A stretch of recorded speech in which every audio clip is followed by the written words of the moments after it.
You know how it goes during a gold rush. Everyone stares at the people digging for gold, and almost nobody looks at the guy selling the shovels. Well, right now, the biggest gold digger in modern markets, SpaceX, is going public. The whole financial world is staring at it, and quietly, off to the side, one of its shovel sellers has turned into one of the hottest small caps on the market. The company is called Velo3D, ticker VELO on the NASDAQ, and if you've watched it lately, you've seen a stock that just keeps ripping higher. Quick disclaimer before we go anywhere. This is my personal take. It's not financial advice, and you should absolutely do your own research before touching anything this volatile. Now, if you've never heard of Velo3D, here's the short version. It's a California company that builds industrial metal 3D printers, what the industry calls additive manufacturing. Instead of carving a part out of a block of metal or casting it in a mold, their machines build it up layer by microscopic layer from metal powder fused by lasers. That sounds like a gimmick until you realize what it unlocks: shapes that are physically impossible to manufacture any other way, like rocket engine parts with cooling channels snaking through the inside of the metal itself. Their pitch is a complete system: the Sapphire printer line, flow software to prepare the prints, and Assure software to monitor quality in real time. Aimed at the most demanding customers imaginable: space, defense, and aviation. So why is the stock going vertical? Honestly, that's the first thing I had to untangle, because the explanation floating around social media only tells half the story. There are really two engines firing at once here. Engine number one is fundamental. In mid-May, the company reported a first quarter that genuinely surprised people, and I'll break those numbers down in a second. Engine number two is pure association. SpaceX is going public in what's widely reported to be the largest IPO in history, and Velo3D is one of the very few small public companies with a direct, documented link to it. Velo3D's CEO Arun Jeldi has said there are 5 major parts in SpaceX's Raptor rocket engines that were specifically qualified on the Velo3D platform, and for years SpaceX was known as the company's most prominent customer. So when the financial world's attention locked onto SpaceX, traders went hunting for public proxies, and Velo3D was sitting right there. This is what's called a sympathy-rally. The logic is that if SpaceX raises tens of billions of dollars and pours it into scaling rocket production, some of that money should eventually flow down the supply chain into the specialized machines that print those parts.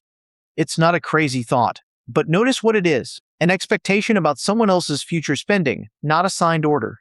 I think it's important to keep those two engines separate in your head, because one of them is real reported numbers, and the other is a story that can evaporate as quickly as it appeared.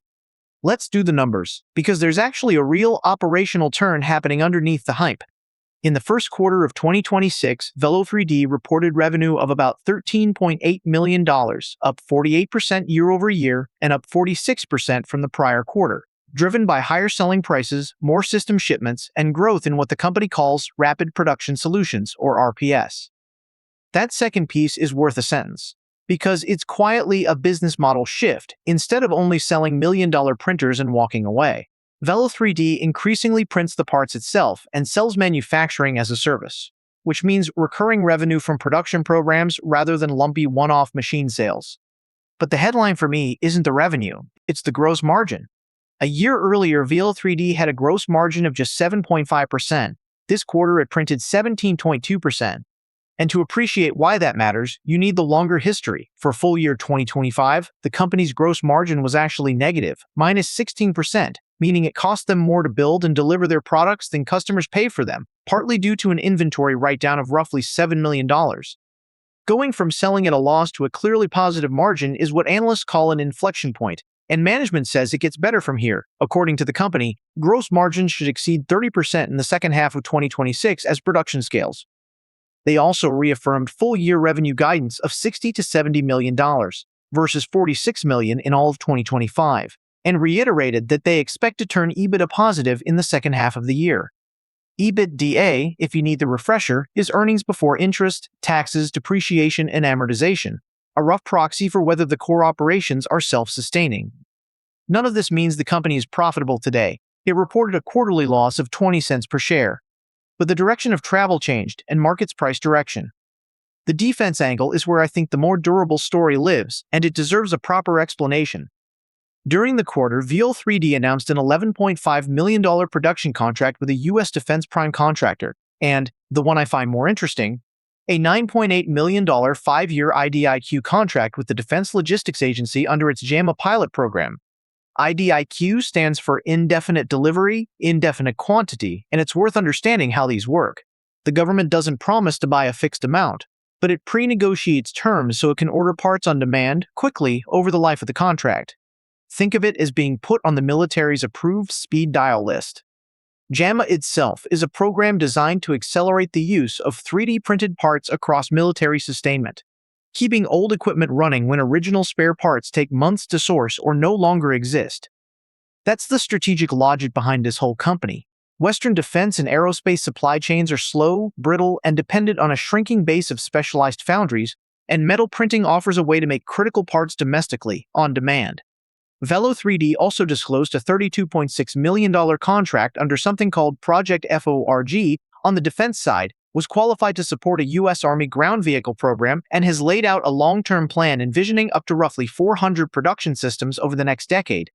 If even part of that vision materializes, today's revenue base would look tiny in hindsight, but that's a management vision, not a forecast you can bank.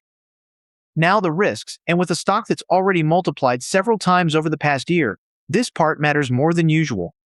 First, scale. We're talking about a company that did $46 million of revenue last year and lost $71.4 million on a GAAP basis. The entire equity story rests on a turnaround that is, at best, 2 quarters old. Second, dilution, in my opinion, the most concrete risk on the table.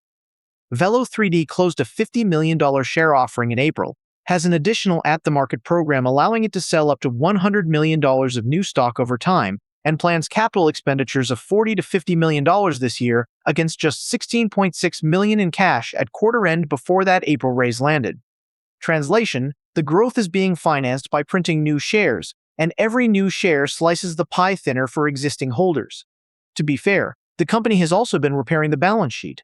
Late last year, it converted about $15 million of debt into equity, cutting its debt load by roughly 60%, and raised $30 million in a private placement.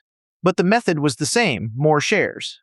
Third, concentration and lumpiness. Government procurement comes in waves, and the company's own backlog actually ticked down slightly from year-end, from about $31 to about $30 million, with bookings of roughly $12 million in the quarter. Not alarming, but a reminder that the order flow is not a smooth curve.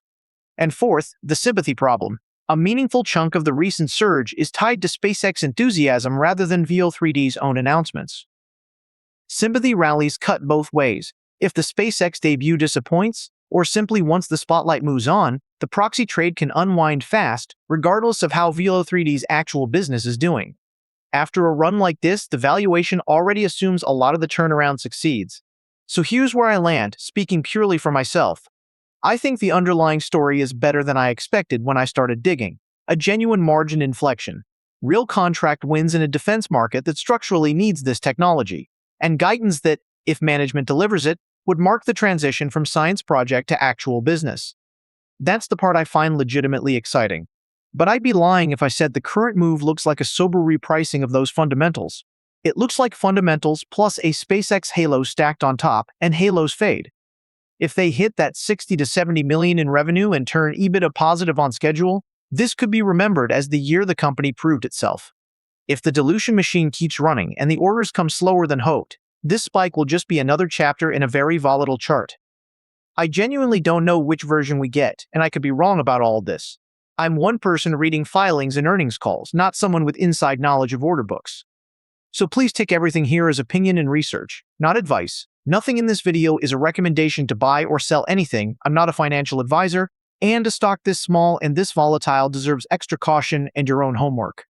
If it matters to your money, talk to someone qualified. And now over to you.